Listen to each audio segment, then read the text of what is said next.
Hello, what we're going to talk about today is aperture. Aperture refers to the device that controls how much light is passing through the lens. It's like a diaphragm that opens and closes, allowing either A, more light to pass through the lens, or B, less light to pass through the lens. The higher the number for the aperture that you're using, the tighter the aperture becomes, and the less light that is being allowed to pass through the lens. The lower the number of the aperture you're using, for example, f1.8, the wider the aperture opens up and the more light is allowed to pass through the lens. For example, I've got a Nikon 50mm lens here, and the aperture ranges from 1.8 to 22. Generally, when referencing aperture, we put an F in front of it to differentiate it from shutter speed. So, for example, we have an f1.8, f2.8, f4, f5.6, f8, f11, f16, and f22 setting on this particular lens. Each lens will come with its own aperture variables. Traditionally, increasing or decreasing the aperture number moves in what's called a stop. And what that means is that you're doubling the amount of light passing through the lens or decreasing the amount of light passing through the lens by half. So, on an f1.8 setting, the diaphragm of that aperture is wide open, meaning that you're letting a lot of light pass through the lens. For example, let's look through this Nikon at an f1.8 setting. You can clearly see through the lens, letting you know that the lens is wide open, allowing a lot of light to pass through.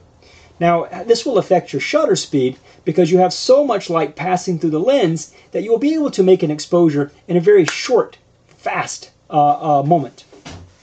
Now, as we shut the aperture down or move towards the f22, watch the lens, f2.8, f4, f5.6, f8, f11, f16, and f22, the diaphragm closes and gets smaller and smaller and smaller.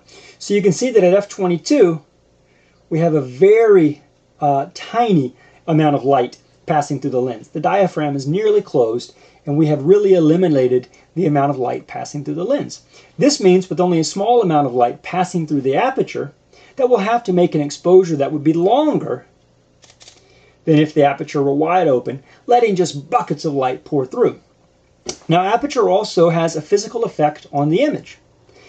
So, if you're using an f1.8 setting on an aperture, or an f2.8 or an f4, and you're letting a lot of light pass through a very large opening in the lens, what you will be creating is what's called shallow depth of field. And that means that the subject that you are focusing on will have nice, crisp focus, but what exists either in front of or behind that subject, the foreground and the background, will be out of focus. And this can be a really nice effect for controlling where your viewer looks within the image.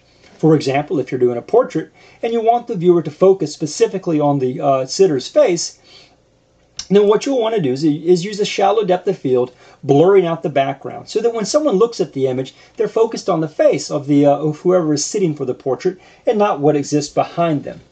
Now, if you excuse me, if you shut the aperture down to, let's say, an f22, and you're letting a very little amount of light through, what this means is that you're going to have a much greater depth of field in the image. Think Ansel Adams, landscape photographer. It means that you'll have the foreground will be, generally speaking, in focus, the midground in focus, and the background will also be in focus. And so it'll create what's called a great depth of field. In other words, a sense of focus that runs throughout the image, allowing your viewer, when looking at that photograph, to explore various elements of the photograph in all of their clarity.